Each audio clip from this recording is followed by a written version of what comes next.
ونسلم علی رسولہ الکریم اما بعد فاعوذ باللہ من الشیطان الرجیم بسم اللہ الرحمن الرحیم۔ آئیے سب سے پہلے ہم اور آپ انتہائی عقیدت اور احترام کے ساتھ بارگاہ رسالت مآب صلی اللہ تعالیٰ علیہ وسلم میں اپنی غلامی اور محبتوں کا ثبوت دیتے ہوئے درود و سلام کی نظریں پیش کر لیں اور پڑھیں الصلاۃ والسلام علیک یا رسول اللہ، الصلاۃ والسلام علیک یا حبیب اللہ، وعلی آلک وصحابک یا نور اللہ صلی اللہ تعالی علیہ وسلم۔ حضرات گرامی، اللہ کے محبوب صلی اللہ تعالی علیہ وسلم کا نام نامی اس میں گرامی سن کر انگوٹھا چومنے کے سلسلے میں بے شمار فوائد احادیث کریمہ میں، بزرگوں کے اقوال میں اور بزرگوں کے عملی زندگی میں پائے جاتے ہیں۔ چنانچہ ایک فقیہ گزرے ہیں، ایک عارف باللہ گزرے ہیں، اور یہ بات یاد رکھیں، عارفین کے لیے، اولیاء کے لیے پہلے عالم ہونا شرط ہے۔ کوئی ولی اس وقت تک نہیں بن سکتا جب تک کہ وہ علم سے آراستہ اور پیراستہ نہ ہو۔ اور یہ بھی بات ذہن نشی کر لیں، علم چاہے اللہ نے اسے اپنی جانب سے بغیر کسی کسب و محنت کے عطا فرما دیا ہو، یا پھر بندے نے محنت کر کے علم کسبی حاصل کیا ہو، جیسا کہ آج مدارس کے اندر لوگ عالم بنتے ہیں، مفتی بنتے ہیں، وغیرہ وغیرہ بنتے ہیں۔ تو چاہے اللہ نے اپنے کرم سے عطا کر دیا ہو، اسے علم لدنی کہتے ہیں، یا پھر آدمی اپنی محنت اور مشقت سے حاصل کیا ہو، اللہ نے کرم فرما کر اسے علم دے دیا ہو محنت کے بعد، تو اس کو علم کسبی کہتے ہیں۔ ہر دو طرح سے ضروری ہے عارف کے لیے، ولی کے لیے، بزرگ ہونے کے لیے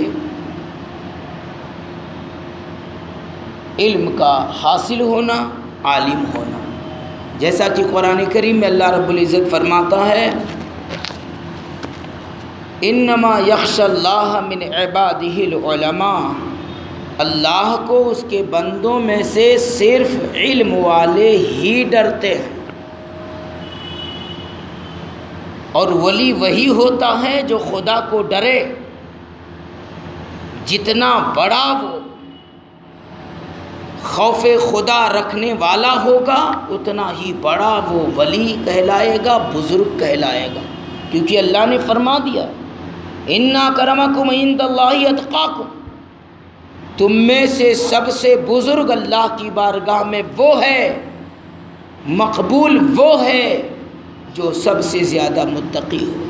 یہاں حسب نسب کی بات نہیں کی گئی کہ جناب والا آپ خان صاحب ہو تو آپ بہت بڑے درجے کے ہو، کوئی انصاری ہے تو آپ سے چھوٹا ہے، کوئی شیخ ہے تو بہت بلند مقام پر ہے، کوئی دوسری اور کسی برادری اور قبیلے سے تعلق رکھتا ہے تو اس کی کوئی اہمیت نہیں ہے، جیسا کہ آج لوگ سمجھتے ہیں خان صاحب ہیں تو دوسرے کو کہیں گے جلاوا ہے، کوئی کہے گا یہ تو فلاں ہے، یہ تو فلاں ہے۔ اللہ کے نزدیک اس کی کوئی اہمیت نہیں ہے۔ پروردگار عالم اسے زیادہ پسند کرتا ہے، اسی کو اپنی بارگاہ میں مقبول رکھتا ہے جو سب سے زیادہ متقی اور پرہیزگار ہے۔ اور سب سے زیادہ متقی اور پرہیزگار ہونے کے لیے علم درکار ہے۔ تو آپ کو سمجھ لینا چاہیے جب علم آئے گا تو آدمی حلال کو حلال سمجھ سکے گا، حرام کو حرام سمجھ سکے گا، اور جب حلال و حرام کا امتیاز کرتے ہوئے چلے گا تو وہ راہ ولایت کا مسافر ہوگا، وہی تقرب الی اللہ کی منزل پر فائز ہوگا۔ آپ دیکھیں جنید بغدادی کو دیکھیں، حضرت رابعہ بصری کو دیکھیں رضی اللہ تبارک و تعالیٰ عنہما، سیدنا غوث اعظم کو دیکھیں، سیدنا خواجہ اعظم کو دیکھیں، تمام بزرگان دین کو دیکھیں، یہ اپنے وقت کے صوفی بھی تھے، ولی بھی تھے، بزرگ بھی تھے، پر پہلے عالم وقت تھے۔ رابعہ بصریہ کے حوالے سے ملتا ہے کہ ان کے علاقے میں کسی کا بکرا گم ہو گیا، دھیان سے سنو، ان کے علاقے میں کسی کا بکرا گم ہو گیا یا بکری گم ہو گئی، مشہور ہو گیا کہ فلاں کی بکری گم ہو گئی ہے، تو آپ نے کافی دنوں تک بکرے کا گوشت کھانا اپنے اوپر منع کر لیا، روک لیا، کہا کیا پتہ کسی کے ہاتھ وہ لگا ہو، وہی کاٹ کر وہ بیچے اور وہ میرے حصے میں آ جائے، میں اسے کھا لوں، پھر میرے باطن پر فرق پڑے گا، میرے قلب پر فرق پڑے گا، لہٰذا میں گوارا نہیں کرتی کہ ایسی مشتبہ غذا کو اپنے لب کے قریب لاؤں۔ یہ تقویٰ ہے۔ آج آپ سوچتے ہو بس گوشت ہو، بس کون کاٹا، کہاں سے آیا، نہیں، کھائے جاؤ کھائے جاؤ۔ اس کا بھی بہت بڑا فرق پڑتا ہے۔ جو آدمی حرام کھانے کا عادی ہے اس کے دل میں کبھی اچھائی کا جذبہ پیدا نہیں ہوگا، نماز پڑھنے کا شوق پیدا نہیں ہوگا، روزہ رکھنے کا شوق پیدا نہیں ہوگا، زہد و تقویٰ کا شوق پیدا نہیں ہوگا، راہ سلوک پر چلنے کا شوق پیدا نہیں ہوگا۔ حرام غذائیں حرام خون پیدا کرتی ہیں، وہ حرام خون کا گوشت بنتا ہے، اور پھر وہ گوشت اللہ اور وہ خون انسان کو شرارتوں پر، گناہ کے کاموں پر ابھارتا ہے۔ یہی وجہ ہے آج ہمارے دلوں پر اچھی باتیں نقش نہیں ہوتی، اچھی باتیں ہمارے دلوں میں نہیں سماتی۔ ہمیں اس کی اہمیت سمجھنی چاہیے۔ کہا گیا صدق مقال، رزق حلال، یہ دو چیزیں آدمی کو عروج اور ارتقاء کی منزلوں تک لے جاتی ہیں۔ بولو تو سچ بولو، کھاؤ تو حلال کھاؤ۔ تو حضرات گرامی، یہ بزرگ ہیں، فقیہ ہیں اپنے وقت کے، نام ہے محمد ابن بابا۔ آپ نے اپنے ہی متعلق ایک واقعہ بیان فرمایا، اسے سن لیں اور اپنے علم میں اضافہ کریں۔ فرماتے ہیں ایک مرتبہ تیز ہوا چلی جس سے ان کی آنکھ میں کنکری جا پڑی اور نکل نہ سکی، سخت درد تھا۔ فقیہ محمد بن بابا، تیز ہوا کا جھونکا آیا، ان کی آنکھ میں کنکری اڑ کر پڑ گئی۔ کہتے ہیں سخت درد تھا، درد و کرب میں مبتلا تھا، ہر چند کوشش کی گئی لیکن درد نہ گیا اور کنکری نہ نکل سکی۔ اب آج کی طرح ماحول تھوڑی نہ تھا کہ 10 منٹ میں بھاگو ہاسپٹل پہنچ جاؤ، سارے سسٹم ہیں، جہاں بھی ہو مشین کے ذریعے ڈھونڈ نکال لیں گے۔ اس زمانے میں تو ان چیزوں کا تصور بھی نہ آیا تھا، بس اللہ کے کرم سے اس کے بھروسے لوگ جیا کرتے تھے۔ تو سنیے ان کا علاج کیا تھا۔ کہتے ہیں فَإِنَّهُ لَمَّا سَمِعَ الْمُؤَذِّنَ يَقُولُ أَشْهَدُ أَنَّ مُحَمَّدًا رَّسُولُ اللَّهِ قَالَ ذَلِكَ فَخَرَجَتِ الْحَسَاةُ مِنْ فَوْرِهِ۔ لاکھ کوشش کی، آنکھ سے کنکری نہ نکل سکی، درد تھا۔ بس جب انہوں نے مؤذن کو یہ کہتے ہوئے سنا اشہد ان محمد رسول اللہ صلی اللہ علیہ وسلم، تو انہوں نے اپنے انگوٹھوں کو بوسہ دیا، اسی کلمے کو واپس سے دہرایا، جو مؤذن نے کہا اسی کو انہوں نے دہرایا، یعنی زبان سے کہا اشہد ان محمد رسول اللہ، اور اپنے انگوٹھوں کو آنکھوں سے لگایا۔ بس آقا کے نام پاک کے چومنے کے صدقے اللہ رب العزت نے اسی اثنا میں اسی وقت کنکری کو باہر کر دیا، دندناتی ہوئی باہر گری۔ تو یہ برکت ہے۔ اور آگے سنیے، ہمیں بھی چاہیے کہ ہم اس کو اپنائیں۔ یہ تو آپ بھی سمجھتے ہو دوستو، دنیا فائدے کے پیچھے دوڑتی ہے، دنیا فائدے کے پیچھے دوڑتی ہے۔ یہ تو ایسا فائدہ ہے جو دنیا میں بھی تمہیں مالا مال کرے اور عقبہ میں بھی تمہیں مالا مال کرے۔ اس سے پہلے کی حدیث میں نے سنایا، میرے آقا نے فرمایا کہ جو میرا نام سن کر انگوٹھے چوم کر اور آنکھوں سے لگا لے گا، اسی کلمے کو دہرائے گا، میں قیامت میں اسے ڈھونڈ لوں گا اور اس کی شفاعت کروں گا، اپنے ساتھ جنت میں لے جاؤں گا۔ زور سے کہہ دیں۔ یہ برکتیں سیدنا ابو بکر صدیق کے حوالے سے میں نے حدیث آپ کو سنایا کہ سیدنا صدیق اکبر آقا کی بارگاہ میں موجود تھے۔ مؤذن نے جب آقا کا اسم گرامی اذان میں لیا، کہا اشہد ان محمد رسول اللہ صلی اللہ علیہ وسلم، تو سیدنا ابو بکر صدیق نے فرط محبت میں اپنے دونوں انگوٹھوں کے ناخن کو یا شہادت کی انگلیوں کے پور کو ہونٹوں سے لگایا، آنکھ پر رکھ لیا۔ اللہ کے نبی نے دیکھ لیا۔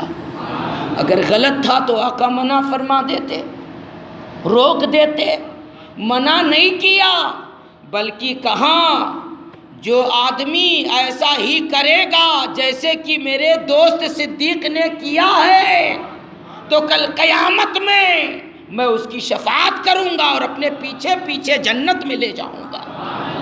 آپ سوچیں، فوائد دیکھیں عقبہ کے اور فوائد دیکھیں دنیا کے۔ ایک روایت اور پیش کر کے آج کی گفتگو کو ختم کروں گا۔ علامہ شمس محمد ابن صالح مدنی سے روایت ہے، انہوں نے امام امجد کو فرماتے ہوئے سنا، یہ اپنے اپنے وقت کے اکابرین ہیں، بزرگان دین ہیں، ان کی راہ پر چلو۔ قرآن کیوں کہتا ہے اہدنا الصراط المستقیم صراط الذین انعمت علیہم؟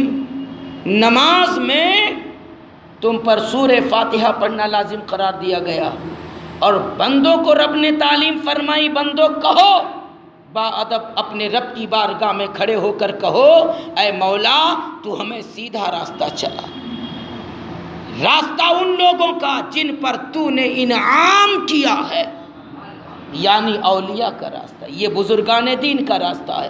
اگر وہ انگوٹھا چومتے ہوئے گزرے ہیں تو ان کا راستہ یہ ہے کہ اے غلامان مصطفیٰ، جب بھی تمہارے سامنے نام مصطفیٰ آئے بے روک ٹوک فرط محبت میں چوم جاؤ اور انگوٹھوں کو چوم کر آنکھوں سے لگا لو۔ آپ یہ راستہ ہے آپ کے لیے۔ اگر بزرگان دین نعت پڑھتے ہوئے گزرے ہیں تو نعت پڑھو نبی کی۔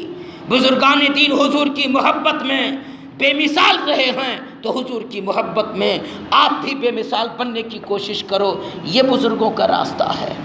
اللہ اللہ، ایسا ان لوگوں کا راستہ قطعی صحیح نہیں ہو سکتا جو کلمہ تو پڑھتے ہیں حضور کا لیکن ہزاروں اعتراض حضور کی ذات پر رکھتے ہیں، کبھی ان پر سلام پڑھنے کو روکتے ہیں، کبھی ان کے نام پر انگوٹھے چومنے کو روکتے ہیں۔ آخر کیا آپ کسی کو نہیں چومتے؟ بیٹا کو چومتے ہو، بیٹی کو چومتے ہو، ماں کے ہاتھ پیر چومتے ہو، بیویوں کو چومتے ہو، نہ جانے کس کو چومتے ہو، کوئی پرابلم نہیں ہوتا۔ اگر نبی کی محبت میں آپ نے اپنے ہی انگوٹھے کو چوم لیا تو اس میں کون سا شرک ہو گیا، کون سی مصیبت ہو گئی؟ اور اگر شرک ہی تھا تو اس روایت کو مٹا دو جو لاکھوں سال سے چلی آ رہی ہے کہ جنت میں آدم علیہ السلام کو جب رب نے اپنے محبوب کا جلوہ دکھایا اور ان کے ناخنوں کو آئینہ بنایا، کہاں میرے محبوب کا جلوہ دیکھنا چاہتے ہو آدم تو اپنے انگوٹھوں کو سامنے لاؤ، سامنے لے آتے ہیں۔ اللہ نے اپنے محبوب کے جمال پاک کو ان کے ناخنوں میں چمکایا، دکھایا، فرط محبت میں جھوم پڑے، چوم لیا، انگوٹھوں کو چوم لیا، آنکھوں پہ لگا لیا۔ کیا کرو گے اس روایت کو؟ کہاں کہاں تم ضعیف کہہ کہہ کر کے بھاگو گے، کہاں کہاں دامن بچاؤ گے؟ لہٰذا دوستو ایسوں کے چکر میں نہیں پڑنا چاہیے۔ اور پھر آدم علیہ السلام نے رب کی بارگاہ میں دعا کیا، مولا جب تو نے تیرے محبوب کا جلوہ دکھا دیا ہے تو ایک دعا اور قبول فرما لے۔ زور سے بولو۔ عرض کیا مولا ایک انگوٹھے پر تیرا نام لکھ دے اور دوسرے انگوٹھے پر تیرے محبوب کا نام لکھ دے، تاکہ تیرے جلوے بھی دیکھتا رہوں، حسن مصطفیٰ بھی دیکھتا رہوں۔ یہ عقیدت ہے، یہ محبت ہے۔ اور اسی طرح سے حضرت آدم سے لے کر حضرت عیسیٰ تک، اور پھر میرے آقا کے تمام صحابہ سے لے کر بزرگان دین تک دیکھتے چلے آؤ، حضور علیہ السلام کے ایک سے ایک عاشق ملیں گے، ان کے نقش قدم پر چلو۔ آج کے کسی مولوی ملا کے بہکانے میں نہ پڑو اور اپنے حضور کی سچی محبت کا مظاہرہ کرو۔ تو ایک حدیث، ایک روایت اور پیش کرتا ہوں اور بات کو ختم کرتا ہوں۔ شمس محمد ابن سالم مدنی روایت کرتے ہیں، انہوں نے امام امجد کو فرماتے ہوئے سنا۔ یہ امام امجد کون ہیں؟ متقدمین علماء مصریین میں سے ہیں، مصر کے علماء متقدمین میں سے ہیں، اکابرین میں سے ہیں۔ فرماتے ہیں کہ جو شخص اذان میں حضور علیہ السلام کا نام پاک سنے تو اپنے کلمے کی انگلی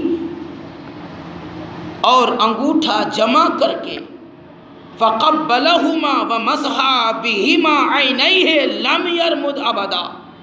فقیہ وقت کہتے ہیں، عالم وقت کہتے ہیں، تم میں سے جو آدمی اذان میں آقا کا نام سنے وہ اپنے دونوں انگوٹھوں کو جمع کرے، ان کو ہونٹوں سے لگائے، پھر اپنی آنکھوں پر رکھ لے تو کبھی لم یرمد عینہ ابدا، کبھی اس کی آنکھ نہیں دکھے گی، آنکھ دکھنے سے وہ محفوظ رہے گا۔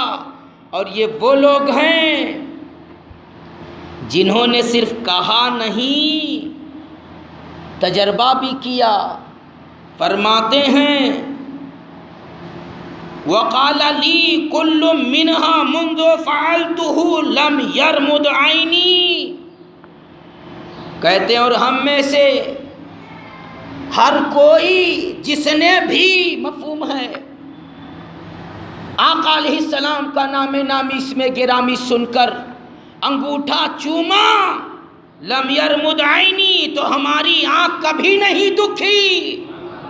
یہ تجربہ بھی پیش کر رہے ہیں، ایسا نہیں صرف کہہ دیا، کہی ہی نہ دیا، اپنی زندگی کا واقعہ بھی پیش کر دیا۔ لہٰذا اے لوگو، نام پاک مصطفیٰ صلی اللہ تعالی علیہ وسلم پر انگوٹھا چومنے کی پابندی کرو، اس میں عافیت ہے، سعادت دارین ہے، حضور کی محبت کا مظاہرہ ہے، سنت صدیق اکبر ہے، سنت صحابہ ہے، سنت بابا آدم ہے۔ انہی سنتوں پر چلو تاکہ دنیا بھی آباد ہو اور عقبہ بھی آباد ہو۔ اس سلسلے میں اور بہت ساری